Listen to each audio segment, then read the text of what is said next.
एब्राप्टलि मोनसे डेन्जारास मोनसे एखर जाबाय बे एखराव गिथाव गिथाव मोनथाम क्लज होबाय आसाम स्टेटनिफ्राय खुनु मोनसेबो गोदान स्टेट बुखावनो मोनला जायो terms of developmental aspect index more further advanced than the existing tribal people नै दाखालिसो डिसेम्बरनि 29 तारिख खालि खुनु बर' आफाद खुनु ट्राइबेल आफादफोरजों सावराय हसिया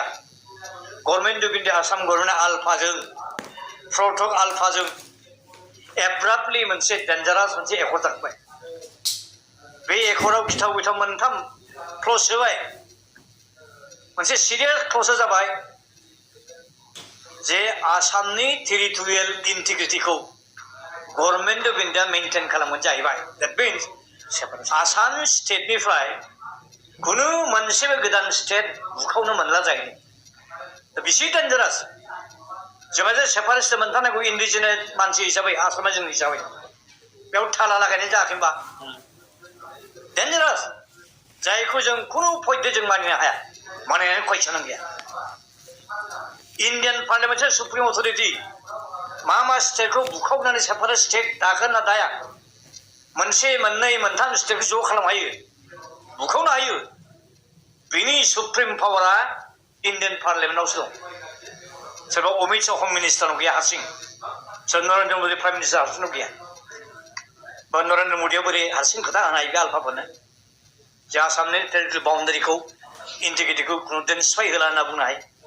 जायखौ जों खुनु पइन्टै आजावनो हाया आरो मोनसे बिराद सिरियास मा क्लजआ आसामनि 6टा हारि जाय हारिफ्रा लेखायै फरायै शिक्षा दीक्षा in terms of economy in terms of developmental aspect index more further advanced than the existing tribal people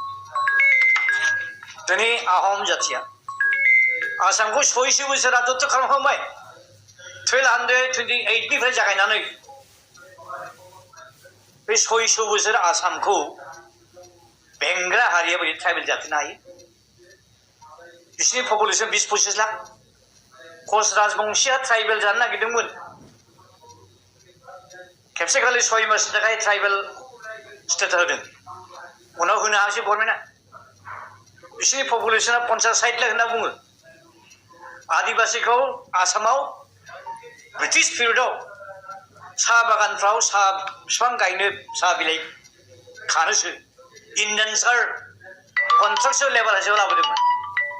बिसिनि पपुलेसना 50-60-70 लाख होनना बुङो मरान मोथौ सुतियाफोर बिराद एडभान्स बे 6टा जातिनि ट्राइबेल माबाया मानसिनि पपुलेसना नट लेस देन 1.5 crore बिसिना 1.5 कोटी जोंना आसामनि एक्जिस्टिं ट्राइबेल पपुलेसन 30-32 लाखल' बे 1.5 कोटी जातिनि मानसिया ट्राइबेल जायोब्ला मा जागोन सेस बड'लेण्डआबो सेस बर' जातियाबो सेस ट्राइबेलाबो सेस हयरे 2002 आव ऑल इंडिया लेवलाव शेड्यूल कास्ट शेड्यूल ट्राइबनि लिस्टखौ रिभाइज खालामदों ओमफ्राय 2003 आव नटिफाइ खालामबाय गोबां अनजिमानि जातिफोरखौ सोरखौबा शेड्यूल कास्ट लिस्टआव सोबाय सोरखौबा शेड्यूल सोबाय आसामाव मोनबा गोदान जातिखौ ट्राइबेल लिस्टआव सोबाय हयरे रिजार्भ खथाखौ मोनसेबा बारायाखै दासिमबो 6टा जातिनि मानसिखौ ट्राइबेल स्टेटास होनो नागिरदों गभर्नमेन्ट बेनि खुनु पलिसि गैया 7.5% निफ्राय ट्राइबेल रिजार्भ खथाखौ बारायनो थाखाय आसामाव जेरै बारायाखै आसामाव सिगाङाव 2003 नि सिगां 9टा जातिया ट्राइबेलमोन 9टा जातिनि थाखाय रिजार्भ सीटआ 10टा 2003 आव मोनबा जातिखौ सोदेरबावबाय एटलिस्ट मोनबा सीट बारायनांगौमोन 15 जानांगौमोन रिजार्भ सीटआ बे 14टा जातिनि थाखाय बे 10टा रिजार्भ सीटल' मा जाखो बिसिबां अयन्नाय बिलाय आरो बे एखे रोखोम अयन्नायखौ खालामनो थांगासिनो दं जायखौ जों खुनु पइन्टै गनायनो हाया ओमफ्राय मोनसे मा सिरियासआ बे हारसाफोरखौ आलफाफोरखौ खुसि खालामनो थाखाय मा खालामबावबाय जे एसेम्बलि सीटआ 94 सीटआ हारसानि थाखाय मालाय रिजार्भ बायदि जाबाय जायो बेयाव 30 बोसोर 40 बोसोरसो हारसाफोरनि पलिटिकेल राइट्स इन्टारेस्टआ सेफगार्ड मोनसिगोन जायो इलेक्शन कमिशन अफ इन्डिया बे 126टा एसेम्बली सीटखौ आरो 14टा पार्लियामेन्टारि सीटखौ दाफिननायनि जि फर्मुला जि मेथडलजि बाहायदों बे मेथडलजिखौनो उनफ्राव डेलिमिटेशन जुदि जायोब्ला बाहायनांगोन होननानै लिरबाय एकर्डआव। That means ट्राइबेल रिजार्भ खथा बारायनो मोनला होननाय जाहैबाय। बेयो मोनसे थालाव बारायनाय सिरियास आरोखि। बेखायनो अम्बेडकारा बुंलांदों जे political power is the main key by which